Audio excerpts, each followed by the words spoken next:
Gas welcome back. ಎಲ್ಲರೂ ಹೇಗಿದ್ದೀರಾ? ಒಬ್ಬರು ಚೆನ್ನಾಗಿದ್ದೀರಾ ಅನ್ಕೊಂಡಿದ್ದೀನಿ. ಯಾರೆಲ್ಲ ಹೊಸದಾಗಿ ನನ್ನ ಚಾನಲ್ನ ನೋಡ್ತಾ ಇದ್ರೆ ಪ್ಲೀಸ್ ಸಬ್ಸ್ಕ್ರೈಬ್ ಮಾಡ್ಕೊಳ್ಳಿ, ಹಾಗೆ ಬೆಲ್ ಐಕಾನ್ ಕೂಡ ಪ್ರೆಸ್ ಮಾಡ್ಕೊಳ್ಳಿ.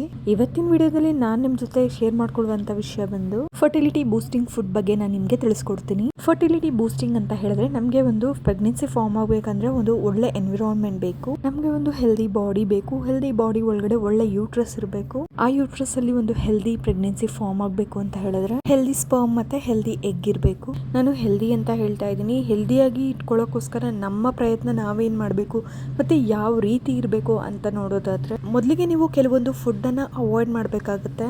ಯಾವ ಫುಡ್ ಅಪ್ಪ ಅಂತ ಹೇಳಿದ್ರೆ ನೀವು ತುಂಬಾ ಇಷ್ಟಪಡುವಂತ ಜಂಕ್ ಫುಡ್ಸ್, ಪಿಜ್ಜಾ, ಬರ್ಗರ್ ಆಗಿರ್ಬೋದು, ಸ್ವೀಟ್ಸ್ ಆಗಿರ್ಬೋದು, ಆಯಿಲ್ ಅಲ್ಲಿ ಡೀಪ್ ಫ್ರೈ ಮಾಡಿರುವಂತದ್ದಾಗಿರ್ಬೋದು, Coca Cola, Pepsi.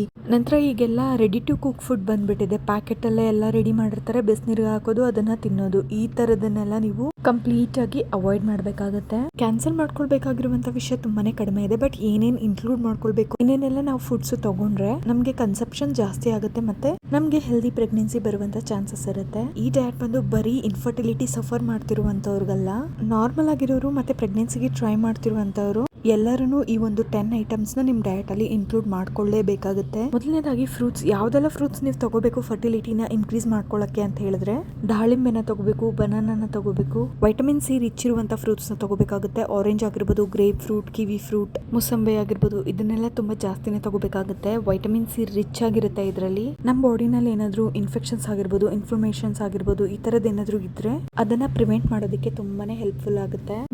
Banana very rich ಇನ್ ಪೊಟ್ಯಾಷಿಯಂ, ವೈಟಮಿನ್ B6. ಇದೆಲ್ಲ ಒಂದು ಒಳ್ಳೆ ಟ್ರೇಸ್ ಎಲಿಮೆಂಟ್. ನಾವು ತಗೊಳ್ಳುವಂತ ಫುಡ್ ಅಲ್ಲಿ ತುಂಬಾ ಕಡಿಮೆ ಪ್ರಮಾಣದಲ್ಲಿ ಇರುತ್ತೆ, ಹಾಗೆ ಕಡಿಮೆ ಪ್ರಮಾಣದಲ್ಲೇ ನಮ್ಮ ಬಾಡಿಗೆ ಬೇಕಾಗಿರುತ್ತೆ. ನಮ್ಗೆ ಇದೆಲ್ಲ ಸಿಂಪಲ್ ಫ್ರೂಟ್ಸ್ ಅಲ್ಲೇ ಸಿಗ್ಬಿಡುತ್ತೆ. ಒಂದು ದಾಳಿಂಬೆ ತುಂಬಾ ಒಳ್ಳೆ ಫ್ರೂಟ್. ಇದರಲ್ಲಿ ಐರನ್ ಇರುತ್ತೆ, ವೈಟಮಿನ್ ಫೋಲೇಟ್ ಇದೆ. ಇದೆಲ್ಲ ನಮ್ಮ ಫರ್ಟಿಲಿಟಿಗೆ ತುಂಬಾನೇ ಒಳ್ಳೆ ಬೂಸ್ಟ್ ಕೊಡುತ್ತೆ.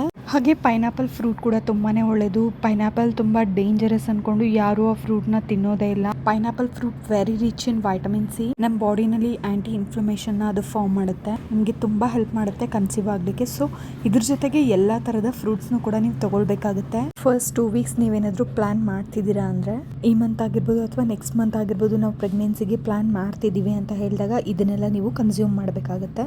ಸೊ ನಾವು ಇನ್ಫರ್ಟಿಲಿಟಿ ಫ್ರೂಟ್ಸ್ ತಗೋಬೇಕಾದ್ರೆ ಬರೀ ಹೆಂಗಸರು ಮಾತ್ರ ತಗೋಬೇಕು, ಗಂಡಸ್ರೇನು ತಗೊಳ್ಳೋದು ಬೇಕಾಗಿಲ್ಲ ಅಂತ ಏನಿಲ್ಲ. ನಮ್ಗೆ ಹೆಲ್ದಿ ಪ್ರೆಗ್ನೆನ್ಸಿ ಫಾರ್ಮ್ ಆಗ್ಬೇಕು ಅಂದ್ರೆ ಎಗ್ ಜೊತೆಗೆ ಹೆಲ್ದಿ ಸ್ಪರ್ಮ್ ಕೂಡ ಇರಬೇಕು. ಸೊ ಇದನ್ನೆಲ್ಲ ನಿಮ್ ಪಾರ್ಟ್ನರ್ಗೂ ತಿನ್ನಕ್ಕೆ ಹೇಳಿ, ಮತ್ತೆ ಕಂಪಲ್ಸರಿ ತಗೊಳ್ಳೇಬೇಕಾಗುತ್ತೆ. ಅವರು ಚೆನ್ನಾಗಿ ಫ್ರೂಟ್ಸ್ ನ ತಿಂದು ಒಂದು ಹೆಲ್ದಿ ಸ್ಪರ್ಮ್ ನ ಪ್ರೊಡ್ಯೂಸ್ ಮಾಡಿದ್ರೇನೆ ಒಂದು ಒಳ್ಳೆ ಹೆಲ್ದಿ ಪ್ರೆಗ್ನೆನ್ಸಿ ಫಾರ್ಮ್ ಆಗೋದಕ್ಕೆ ಸಾಧ್ಯ ಆಗುತ್ತೆ. ಇನ್ನು ನಿಮ್ ಹಸ್ಬೆಂಡ್ ಏನಾದ್ರು ಬ್ಯಾಡ್ ಹ್ಯಾಬಿಟ್ಸ್ ಇದ್ರೆ ಅದನ್ನು ಕೂಡ ಕ್ವಿಟ್ ಮಾಡಬೇಕಾಗುತ್ತೆ. ಸ್ಮೋಕಿಂಗ್ ಇರ್ಬೋದು, ಡ್ರಿಂಕಿಂಗ್ ಇರ್ಬೋದು, ಕೆಲವೊಂದಿಷ್ಟು ಜನ ಗುಟ್ಕಾಗಳು ಸೇವನೆ ಮಾಡೋದಿರ್ಬೋದು, ಇದನ್ನೆಲ್ಲನೂ ಕಂಪ್ಲೀಟ್ ಆಗಿ ಕ್ವಿಟ್ ಮಾಡಬೇಕಾಗುತ್ತೆ. ಇದೆಲ್ಲ ತುಂಬಾ ಡೇಂಜರ್. ಇದು ಸ್ಪರ್ಮ್ ಕ್ವಾಲಿಟಿ ಮೇಲೆ ಕೂಡ ಪರಿಣಾಮ ಬೀರುತ್ತೆ. ಸ್ಪರ್ಮ್ ಮೊಟಿಲಿಟಿ ಎಲ್ಲ ರೆಡ್ಯೂಸ್ ಮಾಡುತ್ತೆ. ಮತ್ತೊಂದು ಬೀನ್ಸ್, ಯಾವ್ದಾವ್ ತರ ಬೀನ್ಸ್ ಇರುತ್ತೆ ಎಲ್ಲಾನು ತಗೊಳ್ಬೇಕಾಗುತ್ತೆ. ಹಾಗೆ ನಿಮ್ ಡಯಟ್ ಅಲ್ಲಿ ಕೂಡ ಇನ್ಕ್ಲೂಡ್ ಮಾಡ್ಕೋಬೇಕು. ಬೀನ್ಸ್ ಅಲ್ಲಿ ಐರನ್ ಇದೆ, ಫೋಲಿಟ್ ಇದೆ, very rich in lean protein. ನೀವು ವೆಜಿಟೇರಿಯನ್ ಆಗಿದ್ರೆ ನಿಮ್ಗೆ ಒಳ್ಳೆ ಪ್ರೋಟೀನ್ ಸೋರ್ಸ್ ಇದು. ಸೊ ನೀವು ಎಲ್ಲಾ ತರದ ಬೀನ್ಸ್ ಗಳನ್ನ ತಗೊಳ್ಬೇಕಾಗತ್ತೆ. ತುಂಬಾ ವೆರೈಟೀಸ್ ಆಫ್ ಬೀನ್ಸ್ ಇದೆ, ಯಾವುದೇ ತರದ ಬೀನ್ಸ್ ಬೇಕಾದ್ರೂ ನೀವು ತಗೊಳ್ಬೇಕು. ನಿಮ್ ಡಯಟ್ ಅಲ್ಲಿ ಇದನ್ನ ಕಂಪಲ್ಸರಿ ಇನ್ಕ್ಲೂಡ್ ಮಾಡ್ಕೊಳ್ಳೇಬೇಕಾಗುತ್ತೆ. ಮತ್ತೊಂದು ವೆಜಿಟೇಬಲ್ಸ್ ಅಲ್ಲಿ ಬ್ರೋಕೊಲಿ ಆಗಿರ್ಬೋದು, ಕಾಲಿಫ್ಲವರ್, ಕ್ಯಾಬೇಜ್, ಗೆಡ್ಡೆಕೋಸು, ಇದನ್ನೆಲ್ಲ ಜಾಸ್ತಿ ತಗೊಳ್ಳಿ. ಇದರಲ್ಲಿ ಕೂಡ ಐರನ್, ಫೋಲಿಟ್ ಎಲ್ಲ ತುಂಬಾ ಜಾಸ್ತಿ ಇರುತ್ತೆ. ಇದು ಕೂಡ ನೀವು ಕನ್ಸೀವ್ ಆಗ್ಲಿಕ್ಕೆ ತುಂಬಾನೇ ಸಹಾಯ ಮಾಡುತ್ತೆ. ಸೊ ಯಾವ್ದನ್ನು ಮಿಸ್ ಮಾಡಕ್ ಹೋಗ್ಬಿಡಿ. ಇದನ್ನೆಲ್ಲ ನೀವು ಡೈಲಿ ತಗೋಬೇಕು ಅಂತ ಏನಿಲ್ಲ, ದಿನ ಬಿಟ್ಟು ದಿನ ನೀವು ತಗೊಂಡ್ರು ನಡೆಯುತ್ತೆ. ನಿಮ್ಮ ಡಯಟ್ ಅಲ್ಲಿ ಇದನ್ನು ಕೂಡ ಇನ್ಕ್ಲೂಡ್ ಮಾಡ್ಕೊಳ್ಳಿ. ನಿಮ್ಮ ಡಯಟ್ ಅಲ್ಲಿ ಹೇಗೆ ಇನ್ಕ್ಲೂಡ್ ಮಾಡ್ಕೋಬೇಕು ಅನ್ನೋದನ್ನ ನೀವೇ ಡಿಸೈಡ್ ಮಾಡ್ಕೊಳ್ಳಿ. ಬ್ರೋಕೊಲಿ, ಕಾಲಿಫ್ಲವರ್, ಕ್ಯಾಬೇಜ್ ಎಲ್ಲ ಇನ್ಕ್ಲೂಡ್ ಆಗಿರ್ಬೇಕು.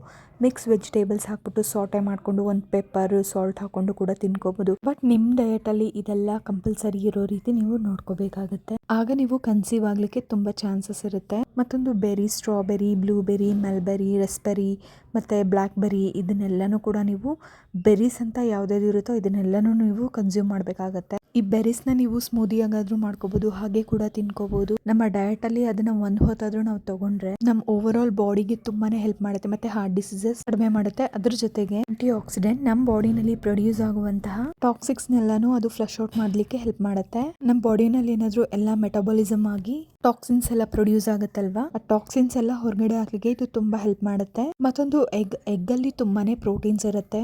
ಅದರಲ್ಲೂ ಕೆಲವರಿಗೆ ಡೌಟ್ಸ್ ಇರುತ್ತೆ, ವೈಟ್ ಪಾರ್ಟ್ ತಗೋಬೇಕಾ, ಯೆಲ್ಲೋ ಪಾರ್ಟ್ ತಗೋಬೇಕಾ ಅಂತ ಹೇಳ್ಬಿಟ್ಟು. ಎಗ್ ಯೆಲ್ಲೋ ಪಾರ್ಟಲ್ಲಿ ಕೊಲೆಸ್ಟ್ರಾಲ್ ಇದೆ, ಬಟ್ ತುಂಬಾನೇ ಕಡಿಮೆ ಇದೆ. ಸೊ ನೀವು ಅದ್ರ ಬಗ್ಗೆ ವರಿ ಮಾಡ್ಕೊಳ್ಳುವಂತ ಅವಶ್ಯಕತೆ ಇಲ್ಲ. ನಾವು ಬೇರೆ ಐಟಮ್ಸ್ಗೆ ಕಂಪೇರ್ ಮಾಡ್ಕೊಂಡಾಗ ಇದರಲ್ಲಿ ತುಂಬಾ ಲೋ ಆಗಿರುವಂತ ಕೊಲೆಸ್ಟ್ರಾಲ್ ಇರೋದು, ನೀವು ಆರಾಮಾಗಿ ತಗೊಳ್ಬಹುದು. ನೀವೇನಾದ್ರೂ ನಾನ್ ವೆಜಿಟೇರಿಯನ್ ಆಗಿದ್ರೆ ಪ್ರತಿದಿನ ಒಂದ್ ಮೊಟ್ಟೆನ ತಗೊಳ್ಳಿ. ಮತ್ತೊಂದು ಗ್ರೀನ್ ಕಲರ್ ವೆಜಿಟೇಬಲ್ಸ್ ಇರುತ್ತಲ್ವಾ, ದಂಟಾಗಿರ್ಬೋದು, ಪಾಲಾಕು, ಮೆಂತೆ ಸೊಪ್ಪು ಮತ್ತೆ ಸಬ್ಬಸಿಗೆ ಸೊಪ್ಪು, ಈ ತರ ಗ್ರೀನ್ ಕಲರ್ ಕುಕ್ಯುಂಬರ್ ಆಗಿರ್ಬೋದು, ಬೆಲ್ ಪೆಪ್ಪರ್ಸ್ ಆಗಿರ್ಬೋದು, ಯಾವುದೆಲ್ಲ ಗ್ರೀನ್ ಕಲರ್ ಇರುತ್ತೋ ಅದನ್ನೆಲ್ಲ ನೀವು ಕನ್ಸ್ಯೂಮ್ ಮಾಡಬೇಕಾಗತ್ತೆ. ಗ್ರೀನ್ ಕಲರ್ ವೆಜಿಟೇಬಲ್ಸ್ ಆಗಿರ್ಬೋದು, ಸೊಪ್ಪಾಗಿರ್ಬೋದು, ಇದನ್ನೆಲ್ಲ ನೀವು ತಗೊಳ್ಳೋದ್ರಿಂದ ಫೋಲಿಡ್ ಇರುತ್ತೆ. ಫೋಲಿಡ್ ತುಂಬಾನೇ ಒಳ್ಳೆಯದು ನಮ್ಮ ಬಾಡಿಗೆ, ಮತ್ತೆ ಐರನ್ ಕೂಡ ಇರುತ್ತೆ. ಇದನ್ನ ನಿಮ್ಮ ಡಯಟಲ್ಲಿ ಇನ್ಕ್ಲೂಡ್ ಮಾಡ್ಕೋಬೇಕಾಗುತ್ತೆ. ಇದೇನು ಸ್ಪೆಷಲ್ ಆಗಿ ಎಕ್ಸ್ಟ್ರಾ ನೀವು ತುಂಬ ಖರ್ಚು ಮಾಡಬೇಕಂತ ಏನಿಲ್ಲ. ನೀವು ದಿನನಿತ್ಯ ಬಳಸುವಂಥ ಪದಾರ್ಥಗಳನ್ನೇ ಸೊಪ್ಪಾಗಿರ್ಬೋದು, ತರಕಾರಿ ಆಗಿರ್ಬೋದು, ಗ್ರೀನ್ ವೆಜಿಟೇಬಲ್ಸ್ ಏನೇನಿದೆಯೋ ಇದೆಲ್ಲ ನೀವು ಬಳಸ್ತಾನೆ ಇರ್ತೀರ. ಇದನ್ನು ನೀವು ಹೆಚ್ಚಾಗಿ ತಗೋಬೇಕು. ಮತ್ತೊಂದು ಆವಕಾಡೋ ಅಂದರೆ ಬಟರ್ ಫ್ರೂಟ್ ಅಂತಾನೂ ಕರಿತೀವಿ.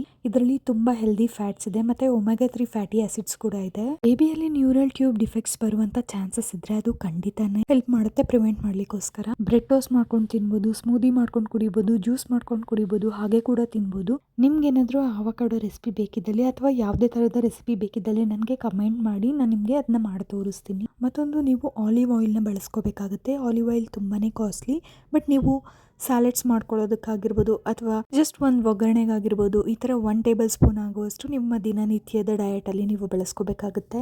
ಅದು ನಮ್ಮ ಬಾಡಿನಲ್ಲಿ ಇನ್ಫ್ಲಮೇಷನ್ನ ಸ್ವಲ್ಪ ಕಡಿಮೆ ಮಾಡುತ್ತೆ. ಆಲಿವ್ ಆಯಿಲಲ್ಲಿ ಒಮೆಗಾ 3 ಫ್ಯಾಟಿ ಆಸಿಡ್ಸ್ ಕೂಡ ತುಂಬ ರಿಚ್ ಆಗಿರುತ್ತೆ. ಅದು ನಮ್ಮ ಬಾಡಿಗೆ ತುಂಬ ಬೇಕು. ಫಸ್ಟ್ 2 ವೀಕ್ಸ್ ಅಲ್ಲಿ ಪ್ರೆಗ್ನೆನ್ಸಿ ಫಾರ್ಮ್ ಆಗಬೇಕಾದ್ರೆ ಬೇಬಿನಲ್ಲಿ ಬರ್ತ್ ಡಿಫೆಕ್ಟ್ಸ್ ಬರದೇ ಇರೋ ರೀತಿ ನೋಡ್ಕೊಳ್ಳುತ್ತೆ. ಸೊ ಅದಕ್ಕೋಸ್ಕರನೇ ಬೇರೆ ಆಯಿಲ್ ಬಳಸೋ ಬದಲು ಈ ಆಯಿಲ್ನ ಸ್ವಲ್ಪ ಜಾಸ್ತಿನೇ ಬಳಸ್ಕೋಬೇಕಾಗತ್ತೆ. ಮತ್ತೊಂದು, ವಾಲ್ನಟ್ಸ್ ಮತ್ತೆ ಆಲ್ಮಂಡ್ಸ್ ಇವೆರಡು ತುಂಬಾನೇ ಇಂಪಾರ್ಟೆಂಟ್. ಬಾದಾಮಿನ ನೀವು ನೈಟ್ ಸೋಕ್ ಮಾಡಿಬಿಟ್ಟು ಬೆಳಗ್ಗೆ ಅದ್ರ ಸಿಪ್ಪೆನ ತೆಗೆದು ತಗೋಬಹುದು, ಹಾಗೆ ಕೂಡ ತಗೋಬಹುದು. ಮತ್ತೆ ವಾಲ್ನಟ್ ಅದು ಕೂಡ ನೋಡ್ಲಿಕ್ಕೆ ಬ್ರೈನ್ ತರನೇ ಇರುತ್ತೆ. ಇದೆರಡು ಸಹ ಬೇಬಿ ಬ್ರೈನ್ ಡೆವಲಪ್ಮೆಂಟ್ಗೆ ತುಂಬಾನೇ ಸಹಾಯ ಮಾಡುತ್ತೆ. ಇದೆರಡೂ ನೀವು ಪ್ರೆಗ್ನೆಂಟ್ ಆದ್ಮೇಲೆ ಕೂಡ ತಗೊಳ್ಳೇಬೇಕು. ಹಾಗೆ ಪ್ರೆಗ್ನೆನ್ಸಿಗೆ ಪ್ಲಾನ್ ಮಾಡ್ತಿದ್ದೀರಾ ಅಂದ್ರೂ ಕೂಡ ಇದನ್ನ ತಗೋಬೇಕು. ಇದರಲ್ಲಿ ಒಮೆಗಾ 3 ಫ್ಯಾಟಿ ಆಸಿಡ್ಸ್ ಮತ್ತೆ ಫೋಲೇಟ್ ಲೆವೆಲ್ಸ್ ಎಲ್ಲ ಇನ್ಕ್ರೀಸ್ ಮಾಡುತ್ತೆ. ನಂತರ ಕನ್ಸೀವ್ ಆಗ್ಲಿಕ್ಕೂ ಕೂಡ ಸಪೋರ್ಟ್ ಮಾಡುತ್ತೆ. ಮತ್ತೊಂದು, ಪಂಪ್ಕಿನ್ ಸೀಡ್ಸ್ ಮತ್ತೆ ಸೆಸಮಿ ಸೀಡ್ಸ್. ಪಂಪ್ಕಿನ್ ಸೀಡ್ಸ್ ಅಲ್ಲಿ ಫೈಟೋ ಈಸ್ಟ್ರೋಜನ್ಸ್ ಅಂತ ಹೇಳ್ತಾರೆ. ಮೊದಲನೇ 2 ವಾರದ ಪೀರಿಯಡ್ಸ್ ಅಲ್ಲಿ ನಮಗೆ ಈಸ್ಟ್ರೋಜನ್ಸ್ ತುಂಬಾನೇ ಬೇಕು. ಪಂಪ್ಕಿನ್ ಸೀಡ್ಸ್ ಅಲ್ಲಿ ತುಂಬಾನೇ ಜಾಸ್ತಿ ಇರೋದ್ರಿಂದ ಇದನ್ನ ನೀವು ತಗೊಳ್ಳೇಬೇಕಾಗತ್ತೆ. ನಿಮ್ ಬಾಡಿನಲ್ಲಿ ಈಸ್ಟ್ರೋಜನ್ ಕಡಿಮೆ ಇದ್ರೆ ಅದು ಜಾಸ್ತಿ ಮಾಡುತ್ತೆ, ಹಾಗೆ ಜಾಸ್ತಿ ಇದ್ರೂ ಸಹ ಕಡಿಮೆ ಮಾಡುತ್ತೆ. ಹಾಗೆ ಒಂದು ಹೆಲ್ದಿ ಎನ್ವಿರಾನ್ಮೆಂಟ್ ನ ಕ್ರಿಯೇಟ್ ಮಾಡುತ್ತೆ ನಮ್ಗೆ ಪ್ರೆಗ್ನೆನ್ಸಿ ಫಾರ್ಮ್ ಆಗೋದಕ್ಕೋಸ್ಕರ. ಮತ್ತೊಂದು, ಬೇಳೆಗಳನ್ನ ನೀವು ತಗೋಬೇಕಾಗತ್ತೆ. ಹೆಸರು ಕಾಳು ಆಗಿರ್ಬೋದು, ಕಡಲೆ ಬೇಳೆ, ಉದ್ದಿನ ಬೇಳೆ, ತೊಗರಿ ಬೇಳೆ, ಮೈಸೂರು ಬೇಳೆ, ಈ ತರ ವಿವಿಧವಾದಂತ ಬೇಳೆಗಳಿರ್ತವೆ. ಅದನ್ನು ಕೂಡ ನೀವು ತಗೋಬೇಕಾಗತ್ತೆ. ಈ ಎಲ್ಲಾ ತರದ ಬೇಳೆಗಳನ್ನು ನೀವು ಸೇರಿಸ್ಕೊಂಡು ಕಿಚಡಿ ಮಾಡ್ಕೋಬಹುದು ಅಥವಾ ಬೇಳೆ ಸಾಂಬಾರ್ ಮಾಡ್ಕೊಳ್ಬಹುದು. ಈ ತರ ಮಾಡ್ಕೊಂಡು ನೀವು ತಿನ್ಬೇಕಾಗುತ್ತೆ. ಇದನ್ನೆಲ್ಲ ನೀವು ತಗೊಳ್ಳೋದ್ರಿಂದ ಪ್ರೋಟೀನ್, ವೈಟಮಿನ್ಸ್, ಐರನ್ಸ್ ಎಲ್ಲ ನಿಮ್ಗೆ ಸಿಕ್ಬಿಡುತ್ತೆ. ಇದೆಲ್ಲಾನು ಹೆಲ್ದಿ ಫರ್ಟಿಲಿಟಿ ಬೂಸ್ಟಿಂಗ್ ಫುಡ್ಸ್ ಇದೆಲ್ಲ. ಇದೇನು ಎಕ್ಸ್ಟ್ರಾ ನೀವು ಸ್ಪೆಷಲ್ ಆಗಿ ಏನು ತಿನ್ಬೇಕು ಅಂತ ಏನಿಲ್ಲ. ಮನೇಲಿರುವಂತ ಪದಾರ್ಥಗಳನ್ನೇ ನೀವು ಹೇಗೆ ತಗೋಬೇಕು ಅಂತ ನೀವು ಪ್ಲಾನ್ ಮಾಡ್ಕೊಂಡು ತಗೊಳ್ಬೇಕಾಗುತ್ತೆ. ನಿಮ್ಮ ಡಯಟಲ್ಲಿ ಇನ್ಕ್ಲೂಡ್ ಮಾಡ್ಕೋಬೇಕಾಗುತ್ತೆ. ಹೀಗೆ ಮಾಡ್ಕೊಳ್ಳೋದ್ರಿಂದ ನಿಮ್ಮ ಪ್ರೆಗ್ನೆನ್ಸಿ ಚಾನ್ಸಸ್ 5 to 10% ಇನ್ಕ್ರೀಸ್ ಆಗೇ ಆಗುತ್ತೆ. ಇನ್ಕ್ರೀಸ್ ಮಾಡ್ಕೋಬೇಕಂದ್ರೆ ನಾವು ಒಂದು ಹೆಲ್ದಿ ಲೈಫ್ ಸ್ಟೈಲ್ ನ ಲೀಡ್ ಮಾಡಬೇಕಾಗುತ್ತೆ. ನಾವು ಹೆಲ್ದಿ ಆಗಿರಬೇಕು.